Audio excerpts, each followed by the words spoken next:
Hello everyone, hope you all are doing well. So today I'm going to talk about a new COVID-19 and its day-wise symptoms.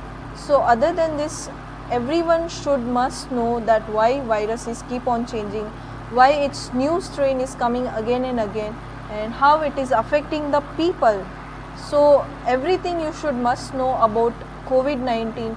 It's a special test when you should go for home isolation, when you should seek for the medical emergency, and there are some guidelines also to end the home isolation as well as to get a discharge. So each and every information you're gonna get today in this video, so do must watch this video till last. So why viruses constantly keep on changing? So answer is, as you know that every human body is different in type. So when this type of virus will get more exposure and more body to live in, it has to undergo for changes which is known as a mutation, and that mutation will make those virus a very strong and more viral.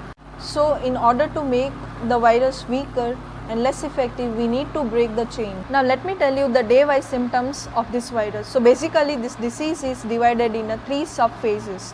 So the day when you get your first symptoms will be counted as your first day of disease. So first day to the 5th day will be called as your first phase, and where you will get all the common flu like symptoms. And it is very easy to treat this disease in this phase, since all medications are available for the symptoms which you are getting in this phase, and it is easily recoverable. In case if you are doing the negligence, you can reach into the next phase and you can further spread to the other person this disease in case if you are not isolating yourself. So next phase will be known as a pulmonary phase, which is again divided in 2 sub phases. So first phase where all the symptoms will get worsened, but again there is no drop down in oxygen saturation.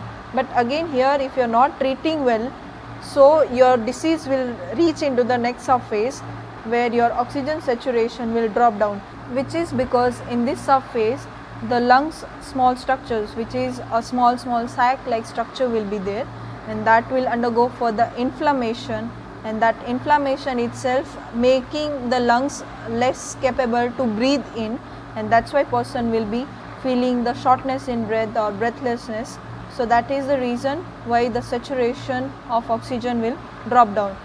And in this second sub phase you will get to see the symptoms like chest pain, bluish discoloration of your finger, nose, tongue, toes, excessive cough production, and sometimes blood clot formation also will take place. So after this phase the disease will rapidly reach into the next phase, which is called as a hyperinflammation phase, where unfortunately all the medications will stop working, and because of this the person will be most of the time on ventilator, and sometimes multiple organ failure also will take place, especially the kidney failure, and due to this the chances of death will be more.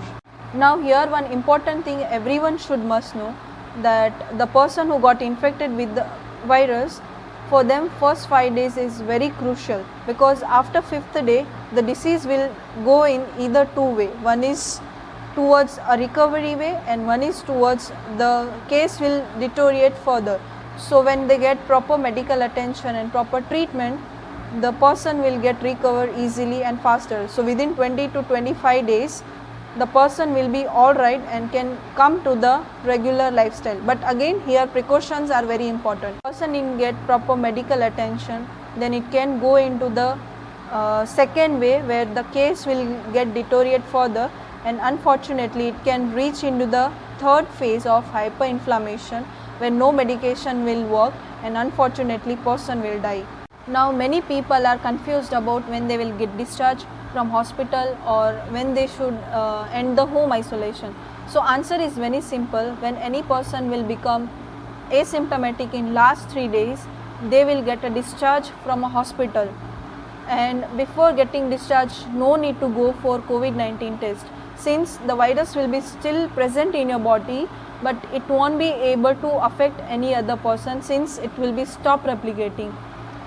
So after getting discharged you have to go home and you have to again isolate yourself for 7 to 10 days, and you have to monitor yourself. If you are not getting any symptoms back, then after 10 days you can end your home isolation and you can go for your regular lifestyle, but again with the precautions. Thank you for watching. So if you like the video, share and subscribe to my channel, and see you in next video. Till then, stay home, stay safe.